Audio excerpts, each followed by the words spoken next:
All right. And hello out there, everyone. And welcome to today's session with Oliver Blue, your temporary guide, your friend, your brother, your one self that we share. Welcome again. And today we're going to be taking another giant leap, another giant step up the ladder of truth, up the ladder of reality. Never to look back, never to fall down. And I am so excited. I am so delighted to be your host. And I am so happy that we founded Truly Foundation, a nonprofit organization for the sole purpose of providing these advanced spiritual teachings to raise the awareness, to ignite the recognition of all humanity, to look within and see this great, tremendous light that is within all of us, to begin to explore the endless, boundless, unlimited, absolute, incredible creation that we are, birthed out of the one will of our Creator, making him it or she, or we don't do genders here, but making our identification so clear and so plain that it begins to transform everything around us. It begins to give us a perception and a perspective and a point of reference and a point of view that is constant, that is sure, that is absolute. Because we embrace and accept the reality that only the will of God is pervading all things, that many are the plans that was dreamed up in the hearts of humanity.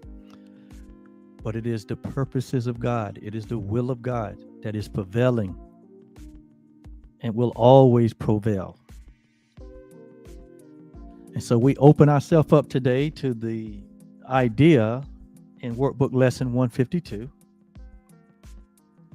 And I'm telling you, coming off of this last review session and enter into this next 20 days of expanded awareness, we have that review session really did prepare us and ready our mind. Have really allowed our minds to be calm and at ease, really allowed our minds to finally relax and release that which had the mind full of anxiety and fear and guilt. And so now we have prepared a place for truth, for the truth that is true always, to land and to abide eternally with us. And in our last lesson in 151, we said that that is our resurrection. That true resurrection happens when the mind accepts and embraces the reality of its oneness with the Creator. True resurrection happens as we allow God to reinterpret all that we see, to judge all of the happenings that we observe. Our resurrection is in full gear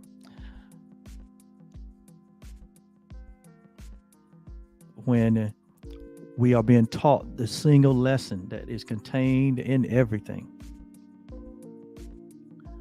from the one frame of reference we call truth, or the one frame of reference we call God, or reality, or love.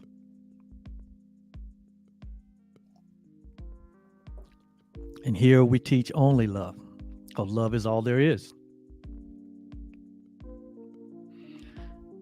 We learn that the true resurrection that happens within our minds allows us to see only love, to see that which is only constant, unchanging. It allows us to see purity. We said on yesterday that only the pure in heart shall see reality. Jesus made that statement in Matthew chapter 6. The pure in heart shall see God.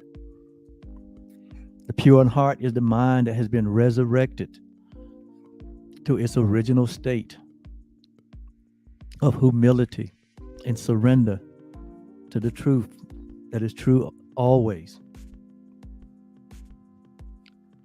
And in this resurrected state, we will only see heaven's blessing upon the entire world. We see a forgiven world. We see a world that has been set free from its dream of damnation and destruction and despair and agony. We see in this resurrected mind our very own life. We see our own reality. And we see the face of Christ in everything and in everyone. Every thought is offered unto the Father of light, who transforms all our thoughts into the one perfect thought, which is his eternal love for us. That is the perfect thought. God's eternal love for all humanity is God's perfect thought. And as we move forward in our resurrection, see, we thought resurrection was only for Jesus. No, resurrection was for God and all creation. And as we accept that resurrection that has taken place and continue to take place within our minds to affect the way we think and the way we perceive, our journey now is about complete purification. It's about complete sanctification, where we understand now that we have been set apart. We have been put on full display. God's creation has been put on full display.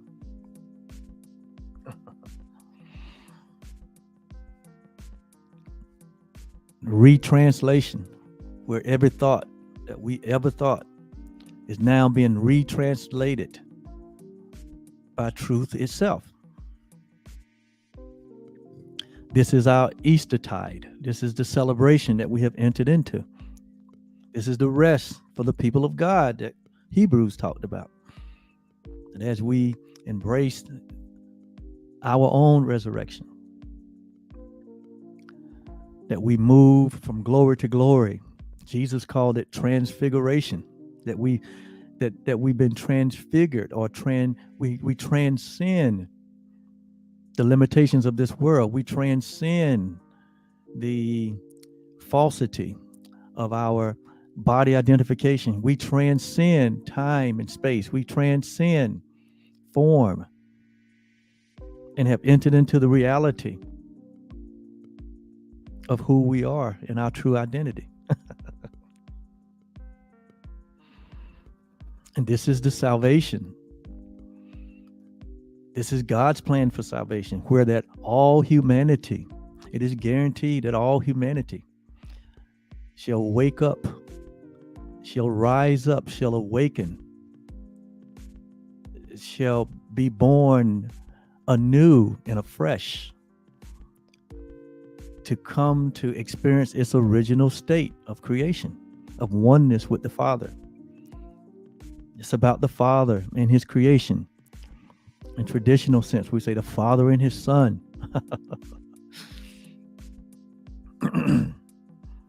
But we don't get caught up in terminology here. We only get caught up in what? The truth that is true always. And so our salvation and our deliverance is a direct experience that we're having right now. And so in thanksgiving and in gratitude, we begin with the only response we know how. John 3:16 says, God so loved the world that he gave. And so that is our response to this reality, to this resurrection, that we now respond with the only way we know how, and that is through service to all humanity. We become ministers, we become teachers, we become the light of the world, we become the saviors of the world to all humanity.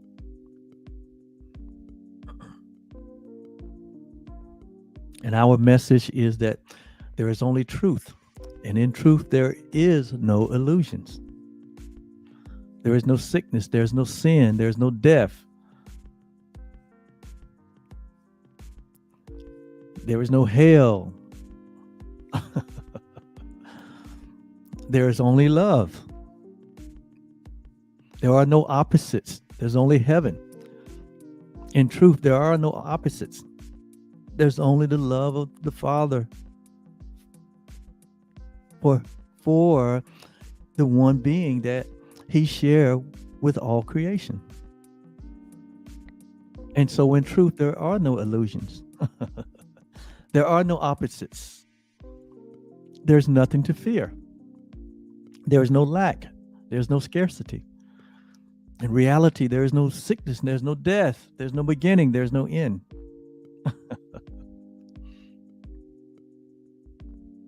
There's no separation. There's no loss. There's no sacrifice. All these concepts that we made up to be opposite to the truth. Well, we relinquish all those. And we stand in a certainty. We stand in a stability that's unmovable. And we become that immovable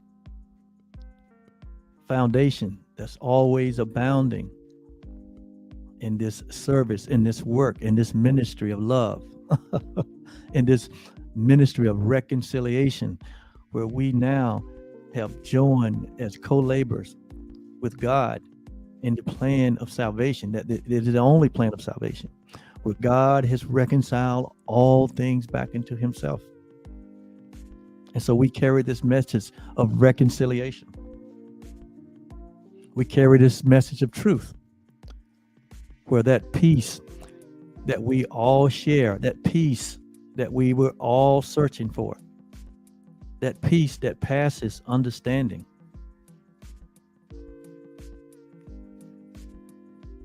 that now through us and to all the world, we share this peace that belongs to everyone. Love has forgotten no one. And so today and for the rest of our days, we offer every thought to the one that holds the one thought, and that is the eternal love that God is, and the eternal love that his creation is. That means you and me.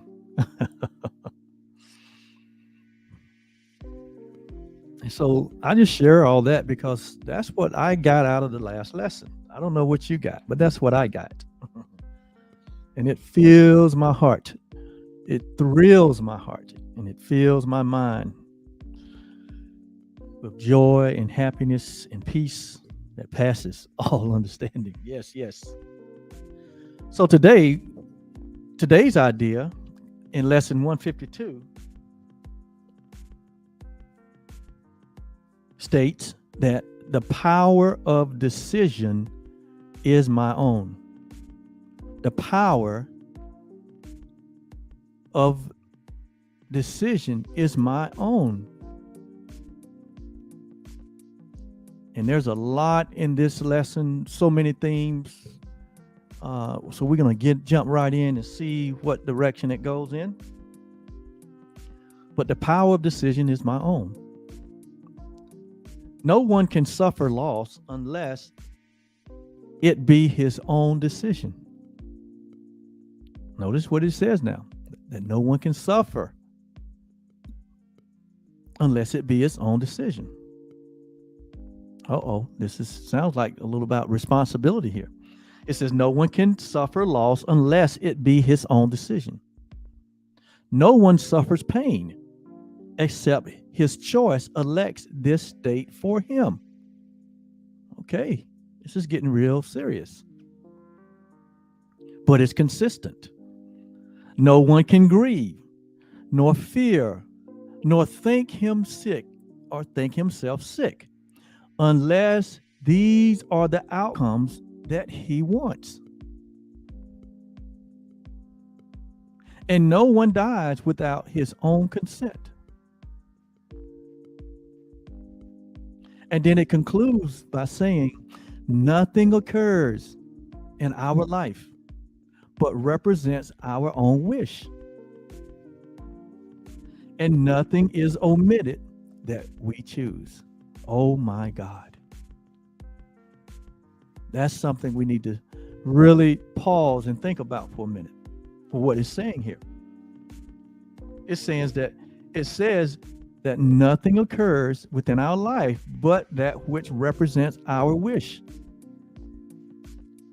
And nothing is omitted that we choose.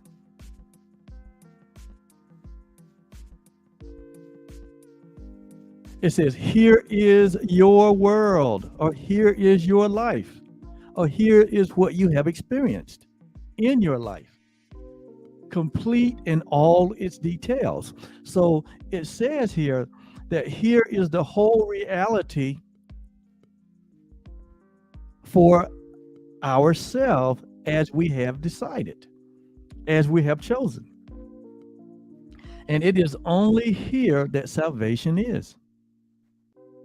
It's only here that salvation is needed, because somewhere along the line, we have chosen for the life that we have experienced. We have chosen for every experience we have experienced according to the course here. And those choices are made both consciously and subconsciously.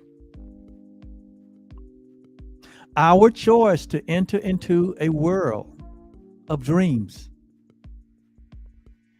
our choice to enter into a dream of separation, our choice to hold a belief system that has its foundation in sin, consciousness, guilt, consciousness, and fear is but a choice for all of the possibilities that exists within that belief system. So we might say, well, I wouldn't choose for loss, or I wouldn't choose to suffer pain. You may say, well, I've never chosen to grieve or to be fearful or to think myself sick. Or I wouldn't choose to die. But when we really sit back and think about the thoughts that we have entertained, when we really sit back and realize the conditioning that we have been so highly trained in by this world that has its basis in separation. But when you think about the words that we have spoken out of frustration and out of fear, when we think about how we have held others and what we have thought about others who we have felt that may have unfairly treated us at one time or another, when we think about the thoughts that we have thought about not only people but places and things and organizations and governments, when we really think about what has gone on within the mind that believe is separate, and a mind that believed in body identification, a mind that believed and held on to fear thoughts, unloving thoughts. When we think along those lines, we might really go back and read this and say, oh, this is the truth. That nothing has occurred but represents my wish or my thoughts. Because remember, when we think what we think about our brother, of what we would have for our neighbor, we have learned that we're having it for ourselves because there's only one of us. So any bad thought or any unloving thought that we've thought about any person, place, or thing, or organization, or whatever, we're having that for ourselves, then we will kind of say, okay, I realized that it was my decision. It was my choice. It was my thoughts. It must be what I wanted, because I wanted it out of ignorance, because I didn't realize. I did not realize that I was agreeing and participating in a thought system, an ego thought system, that has laws of sin and death, laws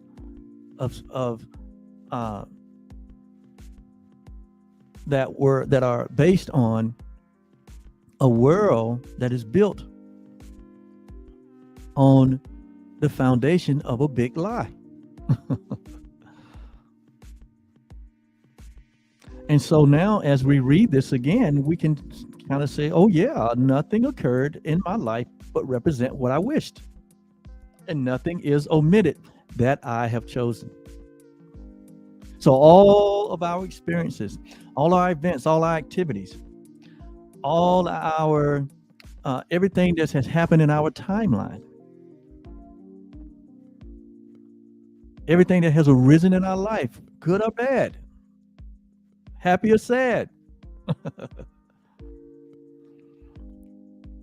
the Course is bringing us to a point here where we say these things have been our experience because they were our decision. And therefore, we have to take full responsibility for our entire life.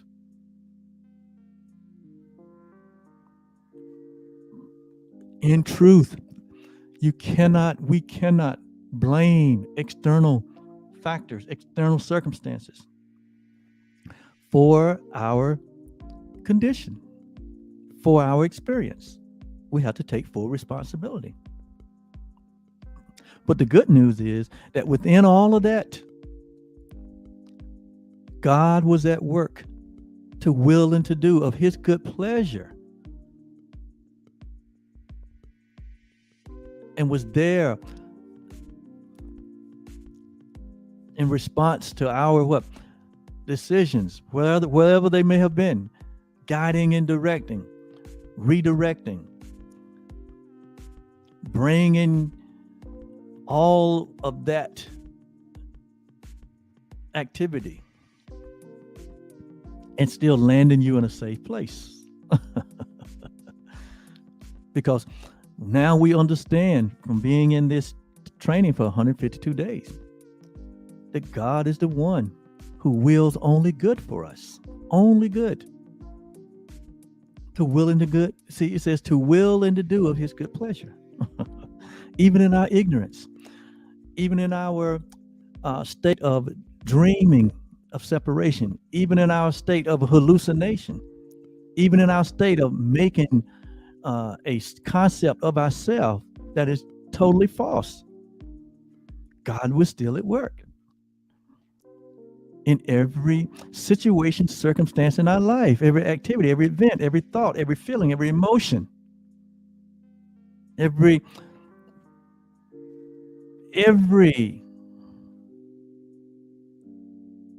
part of our life, nothing excluded. God was at work to bring us to a state of awakening, to bring us to this state of resurrection. Why? That is the example of the eternal love that God has towards his creation, that he has towards you and me. And it's wonderful. Even in our ignorance. And so nothing occurred but represents our wish, and nothing is omitted that we choose. Here is your world complete in all details. It is its whole reality for you, and it is only here that salvation is what needed. The whole time this was going on, we were blinded to it, of the choices that we were making, the decisions that we were making, calling these experiences to ourselves. We was blind to the reality that God's plan for salvation was already at work. Guaranteed that some way, somehow, that it will be worked out, that eventually you and me and all humanity will eventually wake up to the truth that is true always. Will eventually wake up to the reality of who we are, that we are the very extension of our Father, that we share the same being that God is, that we have equality with God, that we've always been this one self that God is, that is birthless, that is deathless, that has no beginning and no end, that is formless, that is timeless.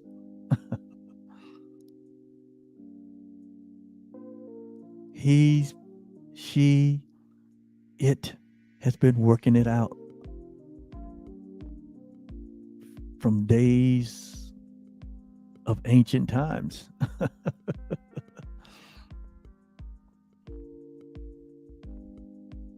And so you may believe that this position is extreme, what I just said, the position that nothing occurred but represents our own wish.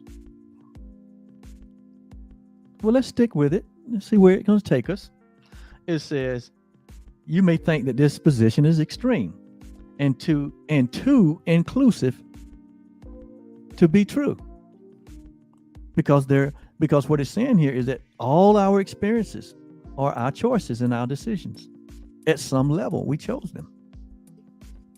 At some level, we decided for them. It says, yet, can truth have exceptions? This is a rhetorical question. Can that which is true have exceptions? No, if it had exception, it wouldn't be true. It would have to be all inclusive. There are no exceptions in truth. If there's one exception, then it's not true. There is no exceptions in God. There is no exception in love. Because God is truth. God is love. And in reality, there's no exception in you. And that's what we're waking up to, this reality.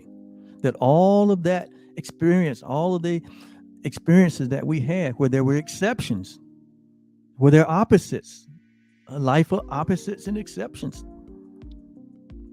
that only happens in dreams. That only happens in a state of separation, in vain imaginings.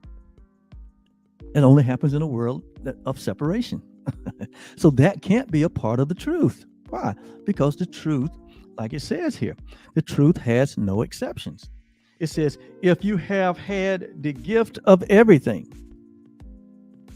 like the Bible says that all things are ours. So if we have that gift of everything, it says, if you've had the gift of everything, can loss be real? No. If you have everything, can loss be real? No, it cannot be. Why? There's no opposite to the truth that what all things are ours. It says, can pain be a part of peace?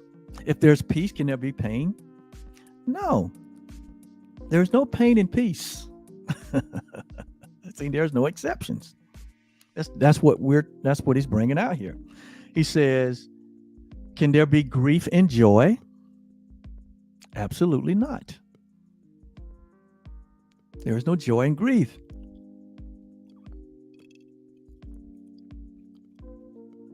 It says, can fear and sickness enter into a mind where love and perfect holiness abides? Is that possible? No, it's not. Why? There's no exception. It says truth must be all inclusive. Truth must be all inclusive. Now we've been taught here. Now we're right in the middle of we've gotten deep down into teaching here. See, the truth as we have known it, or the truth that the world will have shown us, is fickle. We're not talking about that truth. We're not talking about facts that our eyes or our ears may try to convince of us.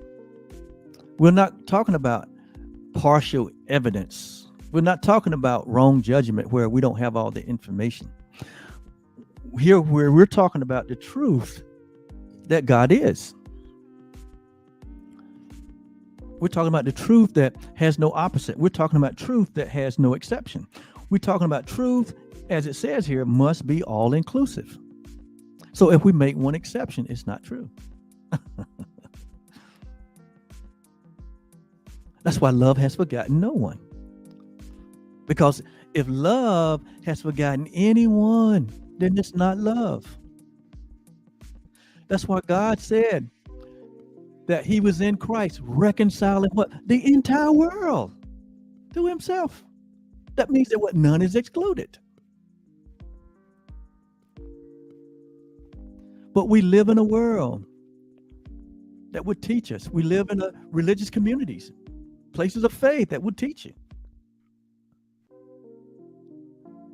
that some is not reconciled. Some will not make it. Some will burn eternally. Some will, all of the things, all of the exceptions, all of the exceptions that we make. This is not coming from truth. This is coming from a thought system that has its basis in belief in separation. We call it the ego thought system. And it made its way into our culture, into our religions, into our systems of government. It's made its way in all the world. And it presented this false representation of what truth is. And that's what we have been highly developed in. That's what we, have lived by. That's what we have allowed to be a part of even our own identification. But here the Course is making it very plain, making it very simple.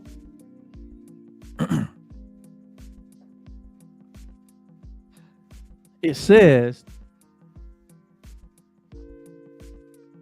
truth must be all inclusive.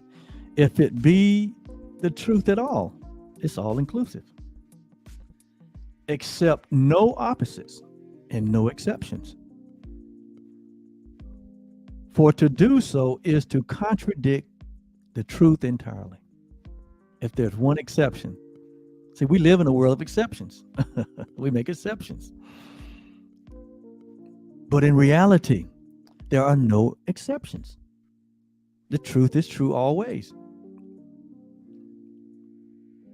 And so salvation, from God's point of reference or point of view, so true salvation is the recognition. True salvation is when we recognize that the truth is true and nothing else is true. That's what true salvation is. Because without the all-inclusiveness, without the guarantee that truth is unalterable and unchangeable, we have nothing to stand on that is certain. Truth established the certainty of our identity. Truth establishes the certainty of God's identity. Truth establishes the certainty and the guarantee that there's only the will of God that shall prevail in everything.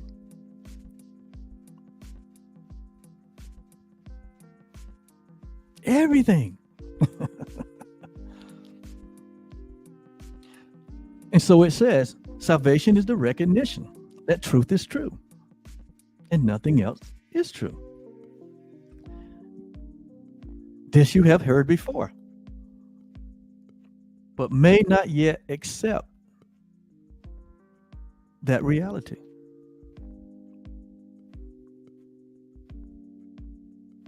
It says truth cannot have an opposite.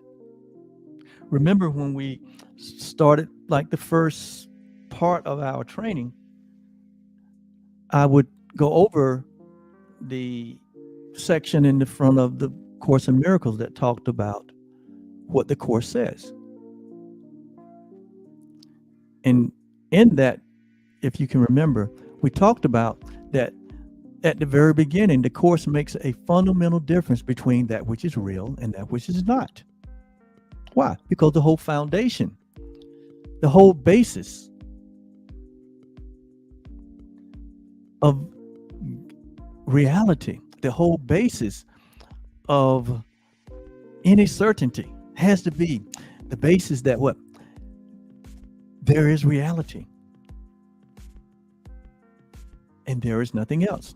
That God is, and there is nothing else. That seems to be something else is what the Course called that which is unreal. And so right off the bat, we said that reality has to do with that which is real, meaning that which is permanent, that which is knowledge, God's knowledge, that which is truth. And truth is that which what has no opposites. That which is true, that which it has no exceptions. It's all inclusive. It's all encompassing. That which is one law, which is the law of love or the law of God. We said that reality is that which is unalterable, meaning it's unchangeable. It cannot change. It's changeless. We said that it's eternal. That means you cannot find its beginning nor its end. It's always been. Reality always been. Truth always been. And then we said that it is unambiguous, meaning there are not multiple choices. There is no choice. In reality, there is no choice. It just is. And then we said that it can be unrecognized. Here it says that truth is recognition. Right here it says salvation is the recognition. But here it says that reality can be unrecognized, but it cannot be changed. In other words, we can be oblivious to it. We can ignore it. We can build fences up to keep it out of our thinking, out of our awareness, out of our consciousness, but it doesn't change reality. It doesn't change God. It doesn't change love. It doesn't change God's plan for salvation. It doesn't change our creation, who we've been, how and what and why that we are the creation of God. Can't change any of that. We said that reality is everything that God created. And we know God created the one thing, and that was himself. And he calls himself the I am. And that's you and me. Not the body I am, not the time and space I am, but the eternal one being that God is. That is who we are. It is only God and it's only love that creates reality. Nothing else does. There's only the mind of God. There's only the thought of God. And so everything outside of that would have to be a dream or a trance or an hallucination or wild imaginings or fantasies. And in those state of beings, the truth is still true. God is not mocked.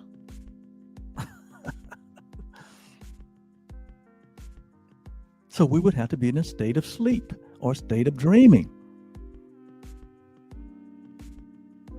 to experience what seems to be separate or outside of reality. And then we went on to say that reality is beyond learning. It's beyond what we can learn. It's beyond learning. It's not something that you learn. It's something that you are. It's something that you know. And that we have forgotten. But it's there. It's present. It's been just covered up. It's been blocked up. It's been veiled. And the only thing that needs to happen is what? To be unveiled. To see and to come to agreement that reality has not been changed. And again, we said it is beyond time and space. That which is real is beyond the time and space experience that humanity is having. It has no opposites. It has no beginning, and it has no end. Reality merely is. And so we made that distinction when we first started these lessons 150 something days ago, that the Course makes a fundamental distinction between that which is real and that which is not. Why? Because that is the basis. Reality is the basis for everything. And we have to know there is not the truth and there's not false. There's no opposite. There's just the truth only. And so what the Course has done is the Course has placed everything under the category of ego that would appear or that would seemingly be opposite or anti-reality. So we just category all of it under what? Ego. That is the ego, meaning that is a false idea that was made out of a thought of separation. And in that thought, the entire world was created out of that thought of separation. Because it's going to talk about here that it's going to set the record straight on who created this world, who made this world. We think God did, but this lesson is going to set that straight.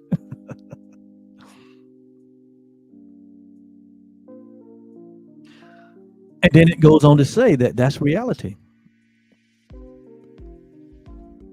He said, but on the other hand, there's this world of perception that we find ourselves in. This world of perception, where there's a subject and an object. There's a subject and an object. There's duality. There's opposites. There's up and down and in and out. There's polarity. We find ourselves in this world in this universe where there's laws where there's change and there's patterns and there's levels and there's dimensions and all of this stuff that we hear and been taught about this world. Is this the world? Is this the world that God would make? Is this what truth would manifest? Remember, in truth, in reality, every seed produces after its own kind. So God being the seed of himself, what would he produce? Would he produce a world that we kind of like have, kind of checked out? We're going to get into that. What it says in the world of perception. It's a world of time and space, a world of beginning and ending, a world that comes and goes. In this life, things are always coming and going all the time. Things are changing every minute. This world is based on interpretations and not on facts. Everything is about interpretation. Everything is about perception. This is the world of perception. It's a world of birth and death. We see it all around us. It's founded on the belief in scarcity, loss, separation, and death. We see it all around us. It's learned, it's learned. It says that this world is learned. He said it's selective in its emphasis, meaning you got all these options, smorgasbords. It says that in the world of perception, it is unstable in its functioning. We know what instability looks like. It says it is inaccurate in all of its interpretations. So this, on the other hand, from reality, this is what the Course says. This is what the unreal.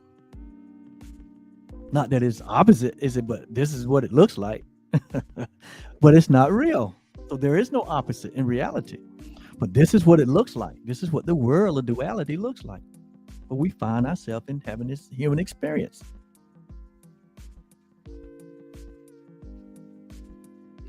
And so it says it is in this world of unreality that salvation is recognized. That's where it's needed. In reality, there is no need for salvation because nothing changes. Everything remains in its pristine state, even you and me. It says salvation is the recognition that the truth is true and nothing else is true. Truth cannot have an opposite. It says, for if what is not true is true, as well as what is true, then part of the truth becomes false. And truth now is unstable. So only truth is true, and that's it. And truth has lost its meaning.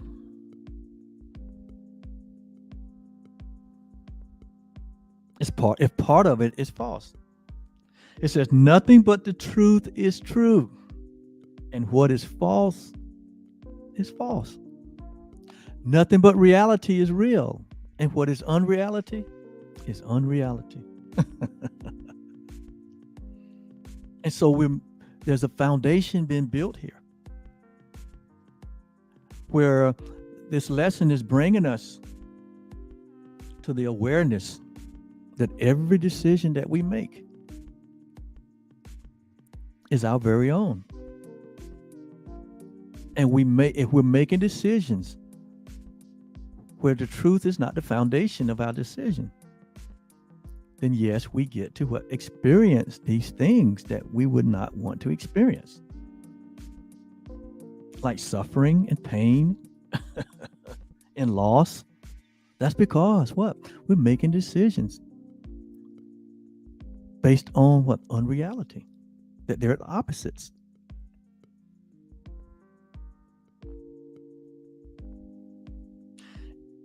It says this is the simplest of distinctions, yet it is the one that is most covered up or most obscure. To distinguish between reality and unreality, between truth and false, is the simplest. of distinction. However, in the world of perception, in the dream world of separation, that is what's covered up.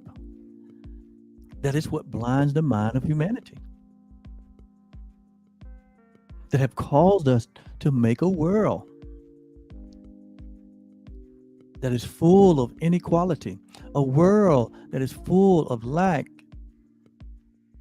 and scarcity, a world that is full of fear, a world that is where you are taught that you are separate from God, that you are a sinner, where fear and guilt pervades and is on full view within the mind of one that believes he's separate. Could God make such a world? Could truth make such a world? Could reality create such a world? It's impossible. It says, but not because it is difficult. It is a difficult distinction to perceive. It is concealed behind a vast array of choices that do not appear to be entirely your own. They don't appear to be our own. It says, and thus the truth appears to have some aspect that belie consistency. So we have accepted the reality of the unreality that truth has some inconsistency, and it doesn't, because we build our own systems where there's exceptions to the truth. We build our own systems of governments, our own systems, our own societies. We build our own cultures where the lie, where the false and the lie is a part of the truth. We did this, and we're still doing it, and we see it on full display right now. And you see the trouble, you see the pain and the suffering and the death and all of that comes out of that. You see it on full display right now. But don't be discouraged. It is coming to pass. Why? Because only the will of God shall prevail. So be not dismayed. The same way it came in, it's got to go out. The same way the lie came into the mind of humanity, it's got to go out. Where? Through the mind of humanity. So what we see on display is an exodus, an exodus of the unreality. We have to be able to stand in the place of truth and wave bye-bye. It's a way to look at it that is, comforting. There's no need to be fretting and sad and anguish and afraid. No. That means you're still embracing. That means you're still embracing the belief in separation. Just a little bit, but we're cleaning that all up. So,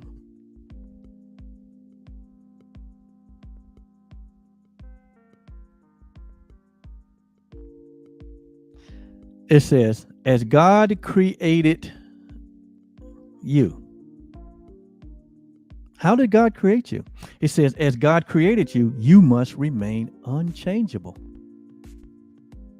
Right, because he created you in truth. He created you as himself. He created you by extending his very own self. And so that means that the nature that God is the nature that we are.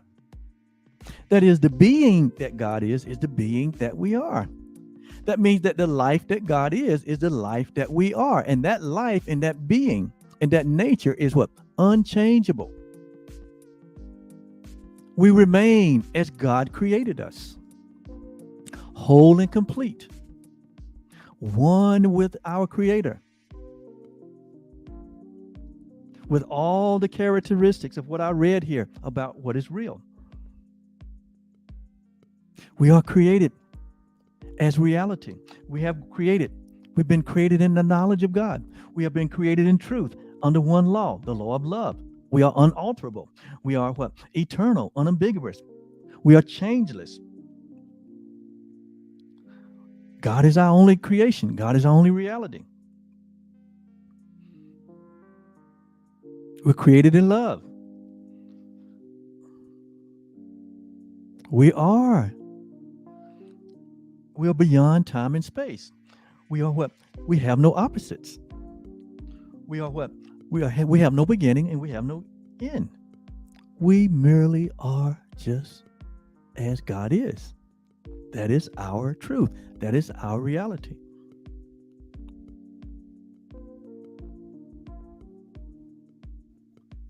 And when we don't embrace that as our own, there's no other option but to be in a state of sleep, to be in a state of dreaming. And the only thing that needs to happen is for what? For us to wake up from the dream.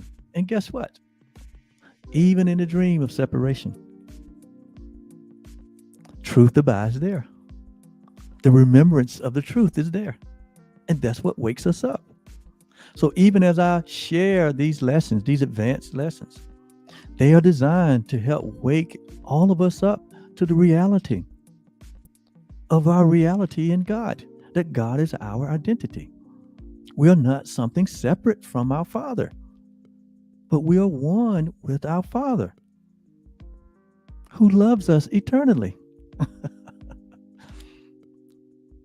That makes us what? Eternal love. That is what you are.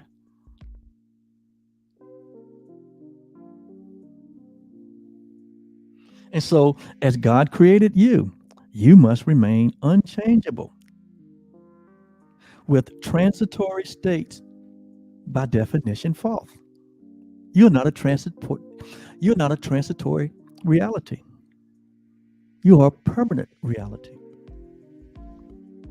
Though we are having this experience in this seemingly transitory world,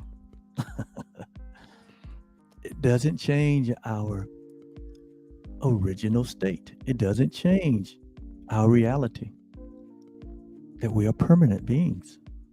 We are eternal beings.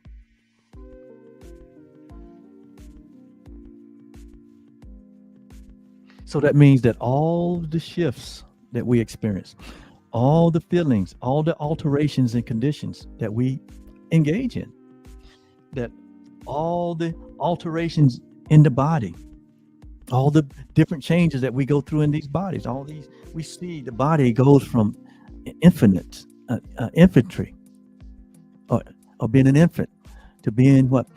Of old age, and eventually what? Being laid to rest.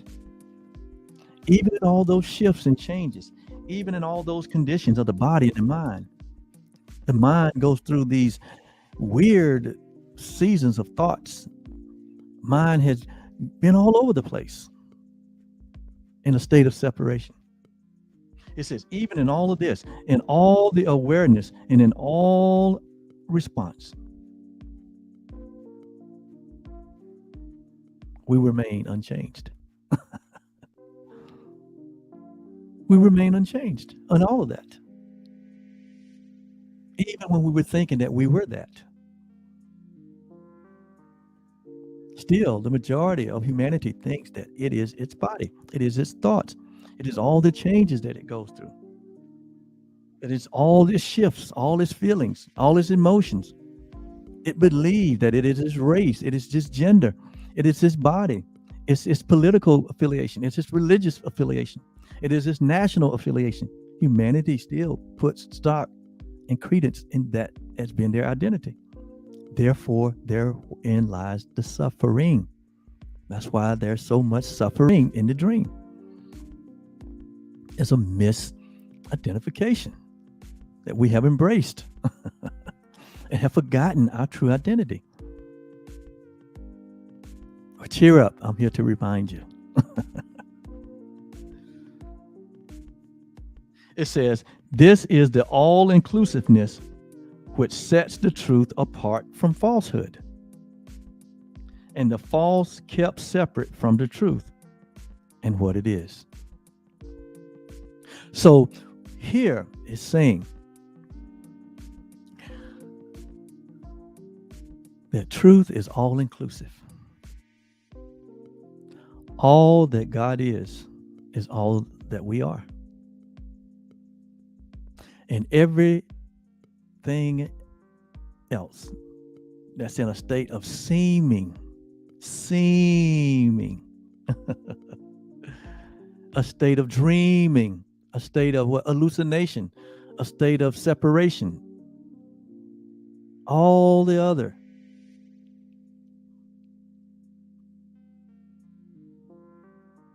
it has no basis for reality.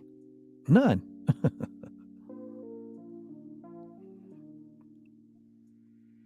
So it is not. So the conclusion is that it is not strange that you believe to think you made the world you see is arrogant.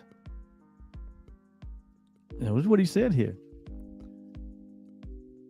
That we think is arrogance for us to think that we made the world. He said, but God made it not. Uh-oh. I know what we've been taught. It says, but God made the world as we know it not. Of this you can be sure. He said it's a certainty that God didn't make the world that we experience it. So if God didn't make the world, who made it?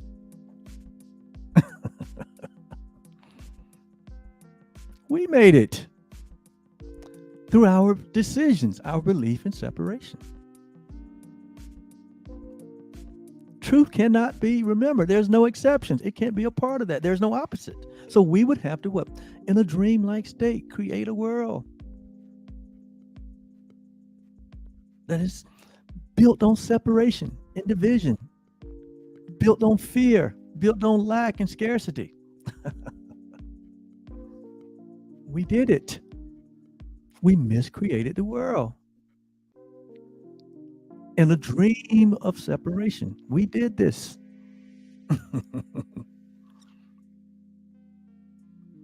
If you embrace that truth is true, that only truth is true, then we would have to have done it. When I say we, that means the collective mind is separated from God.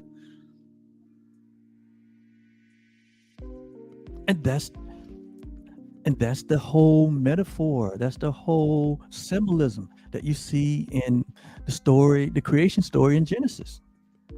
That's the whole symbolism. That's the whole metaphor that you see in the story of the prodigal son. In both cases, God had provided only the truth, only reality. God had provided a place and a space where there was nothing needed, where there was nothing missing, nothing broken. Everything was in bliss. But then man, or the son, decided through a thought that there's something else. There must be something else. And they both exited it. They both went on a journey to find something else. And thus the suffering began. So that's all symbolic of what I'm talking about here. So in our collective tiny mad idea that separation was possible, we fell into a dream or a trance and went on the journey. It's called sleep. We fell asleep and dreamed of a world of separation, and thus we see what we made. Truth could not have made this. Truth could not make a world that was what? Where there's death, where there's birth, where there's destruction, there's sickness and there's disease, and there's poverty, and there's hatred, and there's bitterness, and there's what? Inequality, and there's what? Racial superiority, inferiority. A world where there's systems and where there's ideas that divide and separate and subdivide and separate and subdivide again. A world where there's vitriol and hatred. Truth could not create that. Oh. So he says, God made it not. Of this you can be sure of. Now, this may be a whole new concept to you if you're listening to me, but it was a whole new concept to me when I first had to face the truth.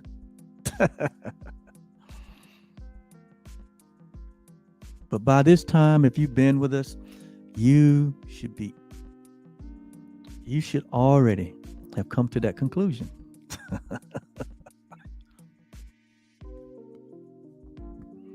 That the world, the life, the world that I've made, the life that I have made, it really came down to my decisions. Everything that I have presently, everything that I have experienced, all the results that I have, it really came down to my own decisions. So to be completely honest, we have to be completely honest with ourselves. To embrace the truth, you have to be completely honest and take full responsibility for everything. So that means what? We release everybody and everything.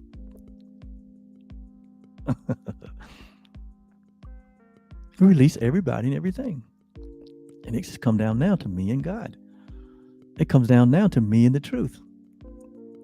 Whether I embrace it, welcome it, or I continue to build fence to keep it out.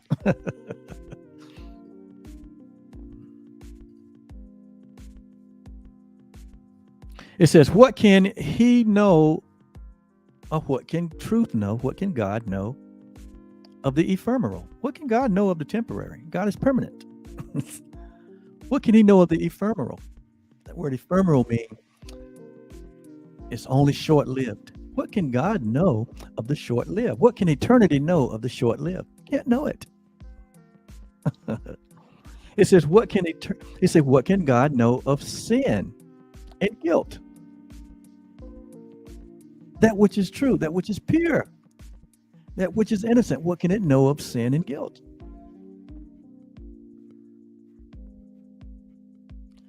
What can God know of being afraid? He says, what could God know of suffering and loneliness?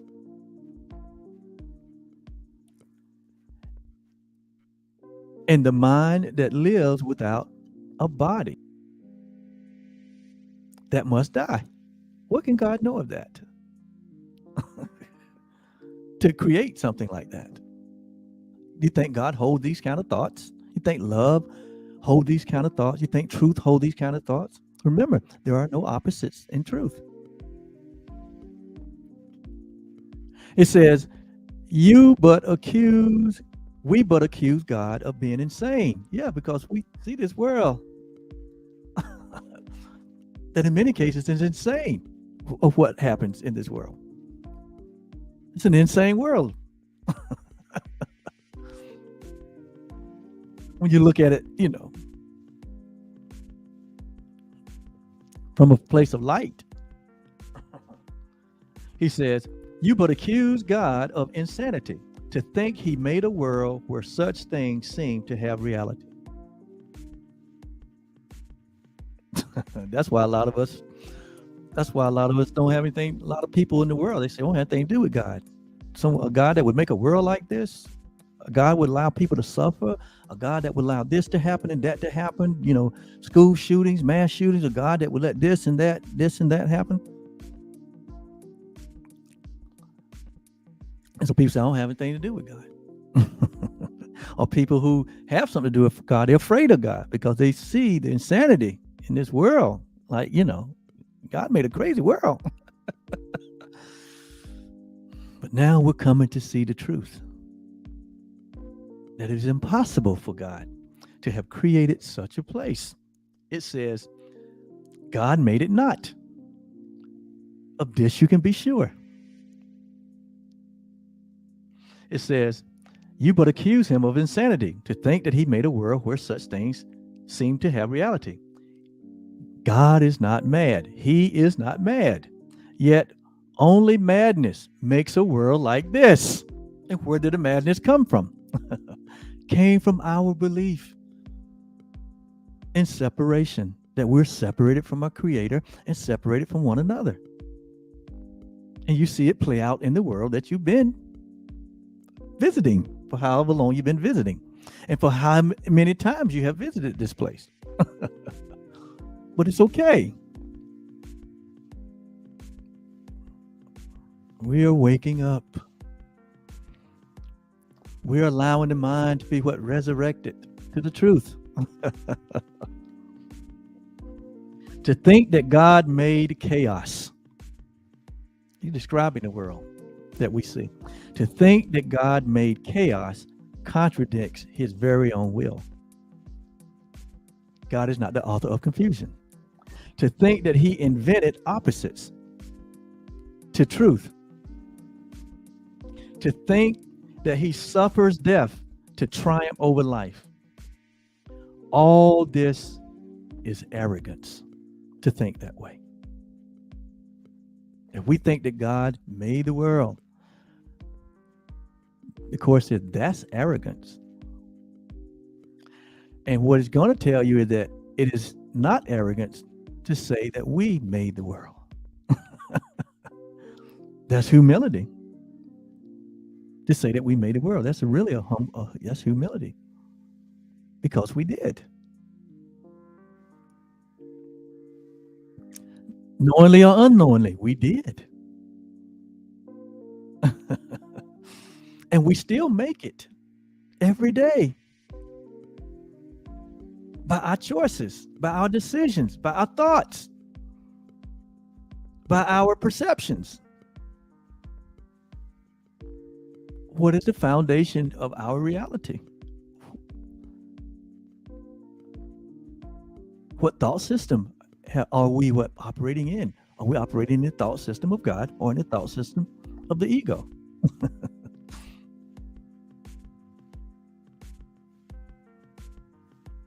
It says humility would see at once that these things are not of God.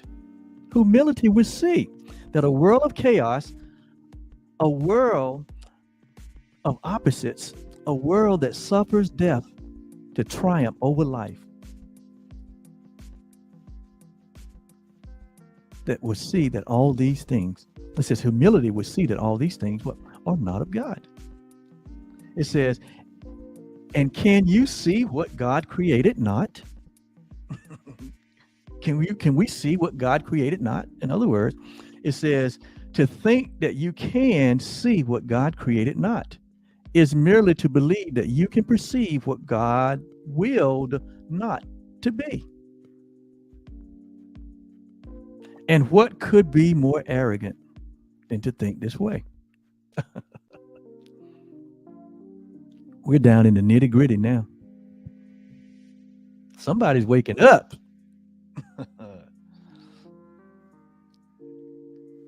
So, in conclusion, and that's what the lesson is about here. It's about humility and arrogance. What's real humility? Humility is what? Aligning with the truth. Arrogance is aligning with the false. So he's saying that we are arrogant when we say that God made the world, which is totally opposite of the truth. And it says that we are humble when we say that we did it, when we take responsibility for the mess that we made. That's just what it's saying here. And all this is founded on the foundation that truth is true and nothing else is true, that there is no opposite, that truth is truth and false is false, and that's it. There are no exceptions. Truth is all inclusive.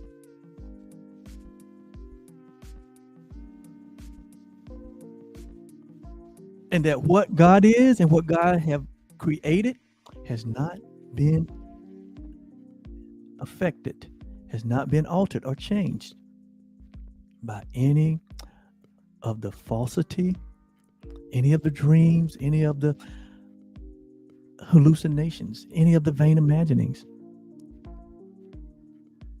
as much as the ego thought system have tried to make unreality reality. It has not changed reality. That's why the Course boldly says that you must accept. If you're going to have any peace at all, you must accept the reality that you remain as God created you. As an innocent, whole and complete, eternal being that shares all that God is. That you must accept your equality with God. You must accept your eternalness if you're going to have any lasting peace. You have not been altered. You have not been changed by any of the dreams, any of the falsehoods, any of the wrong decisions that we've made, any of the lies that we have held. It hasn't changed anything. It only have created a seeming experience of suffering. And that's the suffering we see in the world in many different ways, many different forms. From mental, to psychological, to physical, to social, economical, all the suffering on every level and every form is an effect. It's not a cause. There are effects of a belief in a tiny man idea of separation. And that's what needs to be healed. That's what we need to wake up from and reconnect with the truth that is true always. And so today, we practice true humility. See, we've been trained in humility. The world had taught us about arrogance and humility that is totally outside of what the truth is. Real humility is just embracing that which is true, that which is real. It's submission. That's what it is. We submit ourselves to the truth. That's humility. That's real humility. Submitting ourselves to the truth. When we submit ourselves to a lie, that's not humility. That's arrogance.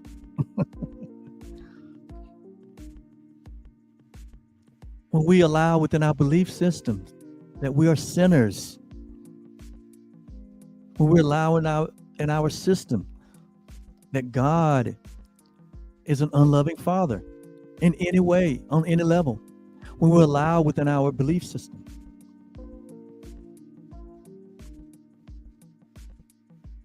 that God holds any unloving thoughts about himself or about us. When we hold within our belief system that God is requiring some kind of sacrifice from us. What the Course saying is that's arrogance, because we're holding to a lie. And we have made so many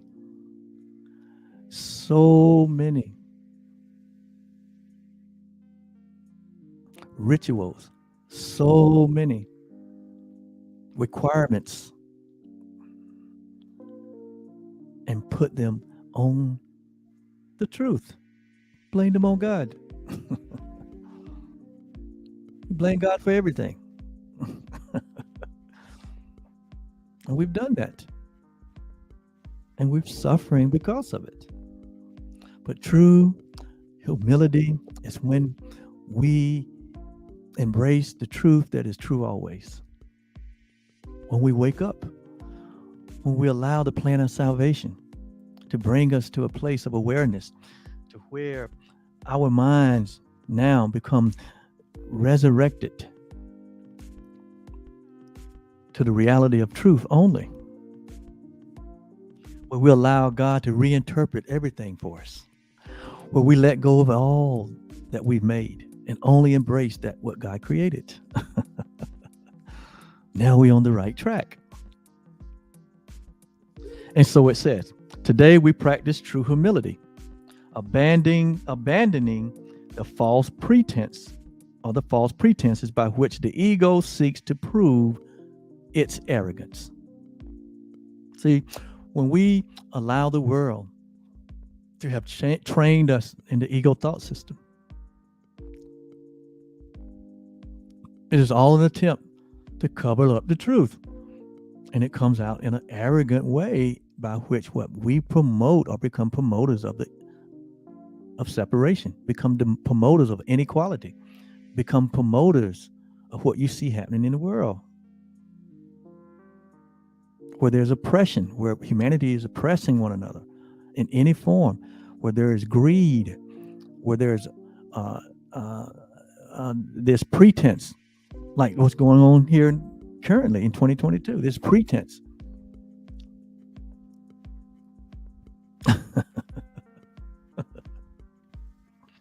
And it's all now have circled in politics. People are choosing sides. It's all circling in religions, where people are choosing sides. He says, only the ego can be arrogant. Only the ego's thought system can be arrogant.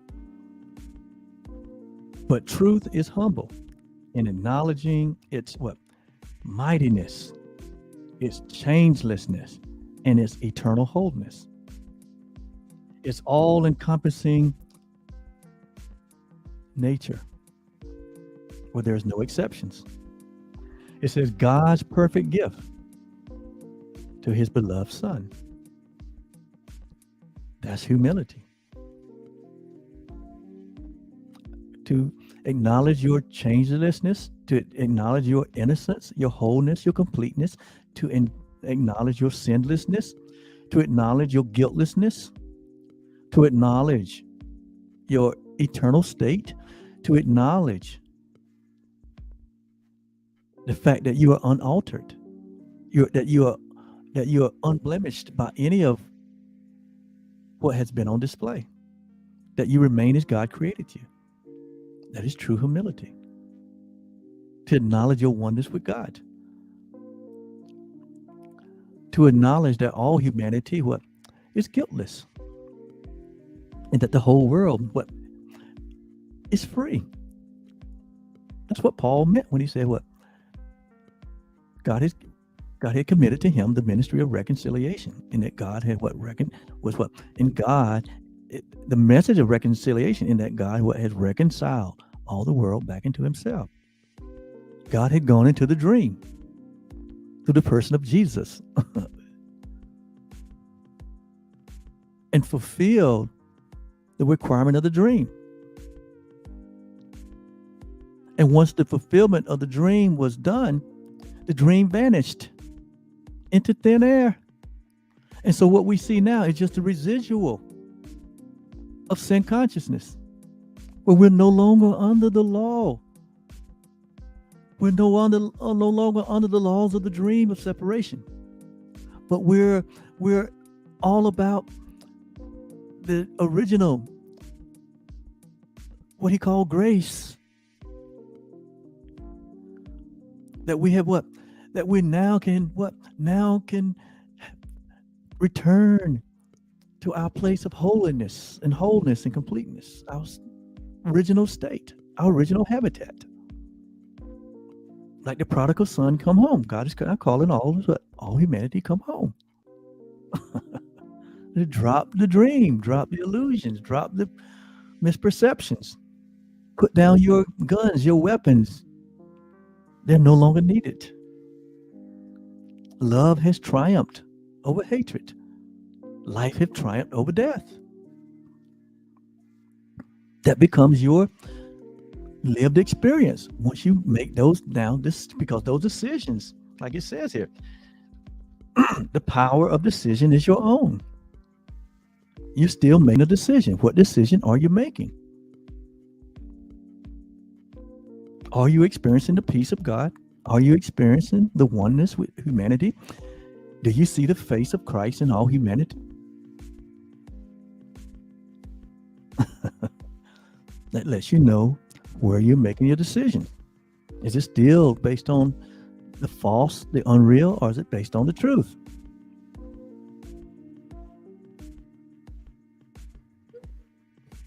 He said, we lay aside the arrogance which says that we are sinners, see, that we are guilty, that we are afraid, that we are ashamed of what we are, and we lift our hearts to true humility, instead to him who has created us. How? Immaculate.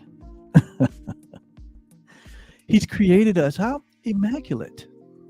We turn to him who has created us immaculate. You're fearfully and wonderfully made, as the prophet said.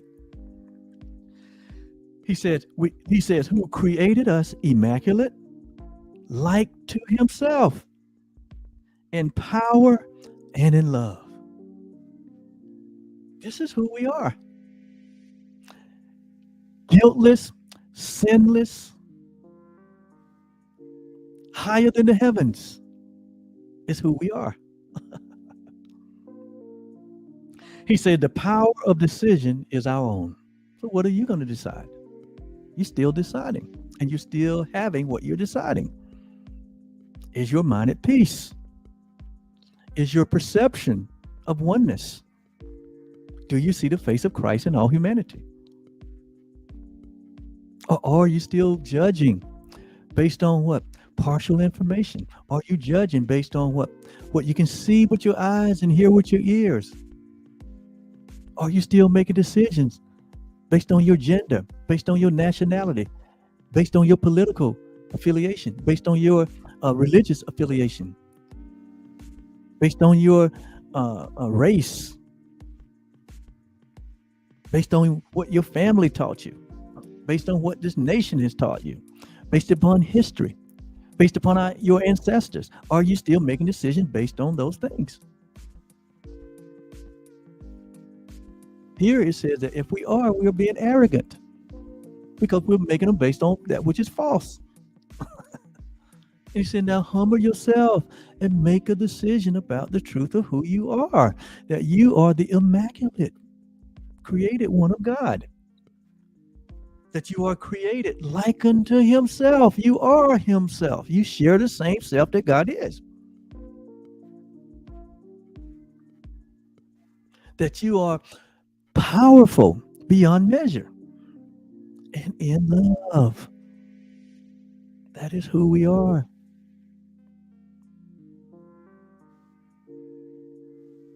It says the power of decision is our own, and we accept him which we are.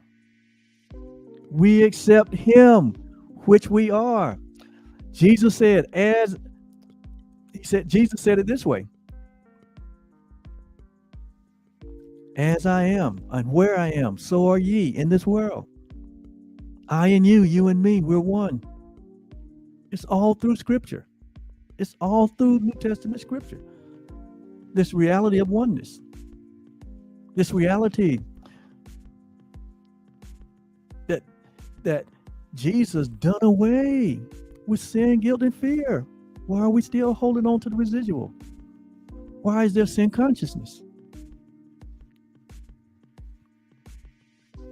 And so he said, the power of decision is our own, and we accept of him that which we are,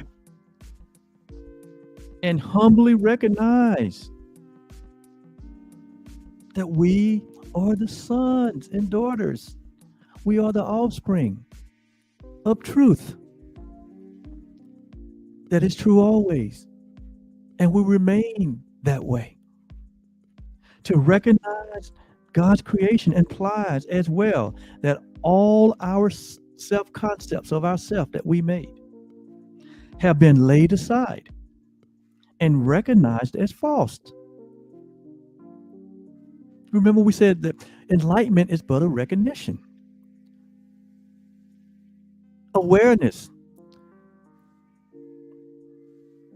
To awake is to recognize the truth.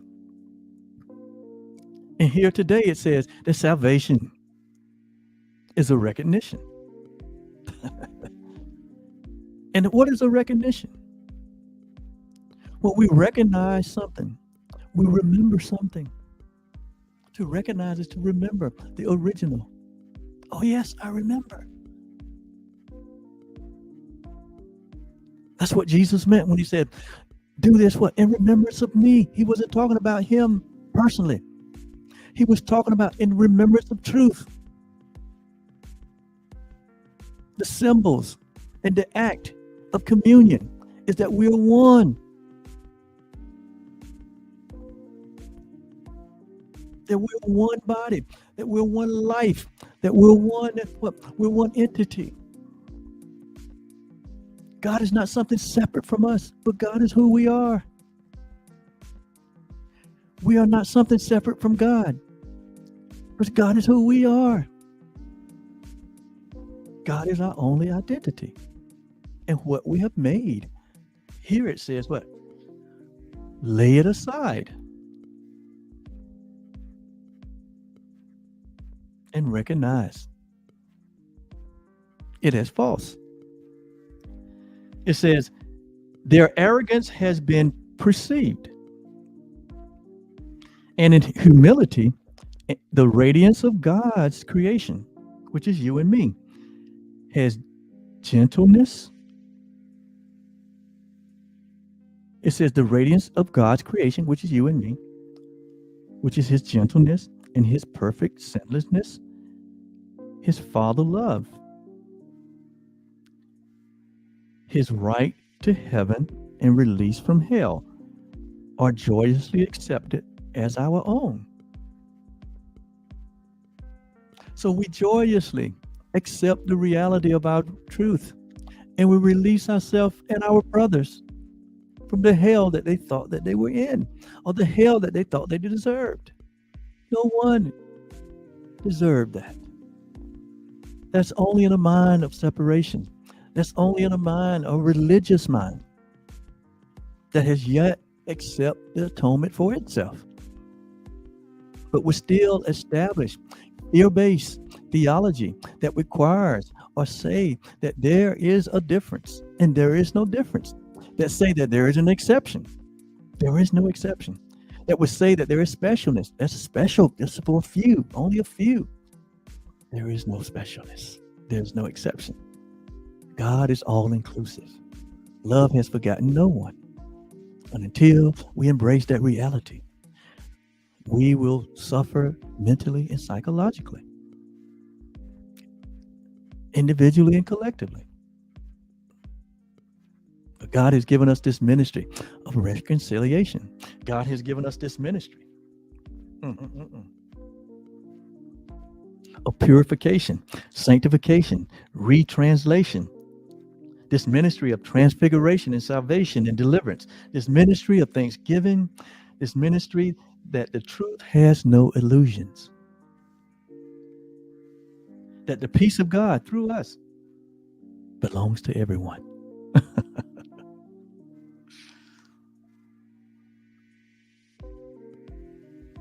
Now do we join in glad acknowledgement that lies are false and only truth is true. We think of truth alone as we arise and spend 5 minutes today practicing its ways, encouraging our frightened mind with this. So the mind that has been frightened of this truth and had built fences to keep the truth out. Today we arise and practice and encourage that mind by saying this: the power of decision is my own. This day I will accept myself as what my Father's will created me to be. This we do today. This we practice today. Then we will wait in silence, giving up all self-deception as we humbly humbly asks ourself, our true self, that he reveal himself to us. And he who never left will come again to our awareness, to our consciousness, grateful to restore his home to God and it as it was meant to be. So this journey that we've been on is really a journey without a distance. Why? Because God is always there. Who we have been is always there. It's always been intact. Nothing really has happened. That's what the atonement means. Nothing happened. Humanity remains in the garden. The prodigal son remains at home. It was only a dream. That's what the atonement is. The truth is truth. And nothing has been altered or changed. I remain as my Father created me, holy and without blame in love, irreprovable, unblameable in his sight. In patience, we wait for him throughout the day and hourly invite him with the words with which the day began, concluding it with this same invitation to ourself. God's voice will answer, for he speaks for you and for your Father. He will substitute the peace of God for all of our frantic thoughts, the truth of God for our self-deceptions, and God's Son, God's daughter, God's creation for our illusions of ourself. So in closing, the power of decision is our own. It's no one else's. The choice is ours. This day, we will accept ourselves as what our Father wills, or our Father's will created us to be.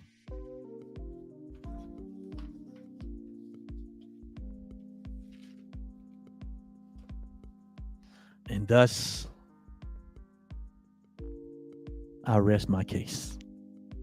Workbook lesson 152. What a thrill. Lot to think about.